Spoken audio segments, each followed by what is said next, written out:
کی میزبان سنبل ضیاء بلیٹن کا باقاعدہ آغاز کرتے ہیں اور شامل کرتے ہیں اب تک کی اہم ترین خبریں۔ شامل کرتے ہیں شیخو پورہ سے بیورو چیف حنیف تبسم کی رپورٹ کے مطابق مرکزی انجمن تاجران کے صدر و امیدوار پی پی 141 امجد نذیر بٹ اور میڈیا کوارڈینیٹر عامر خان کی خصوصی کاوش سے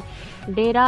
سنگھو والی حافظ آباد روڈ میں کلینک آن وہیکل کیمپ لگایا گیا، جس میں ڈاکٹرز اور پیرا میڈیکل سٹاف نے درجنوں مریضوں کے مفت چیک اپ کیے اور انہیں فری ادویات فراہم کی۔ اس موقع پر مقامی سماجی شخصیت چودھری شفقت و دیگر نمائندہ افراد موجود تھے، جنہوں نے امجد نذیر بٹ اور عامر خان کا کیمپ کے انعقاد پر شکریہ ادا کرتے ہوئے کہا کہ حکومت پنجاب کی طرف سے سہولیات صحت کی فراہمی کے لیے اٹھائے گئے اقدامات قابل تحسین ہیں، جن سے عوام بھرپور استفادہ کر رہی ہے۔ کلینک آن وہیکل بھی وزیر اعلیٰ مریم نواز شریف کا انقلابی اقدام ہے، جس کے تحت عوام کو ان کی دہلیز پر علاج معالجہ میسر آ رہا ہے۔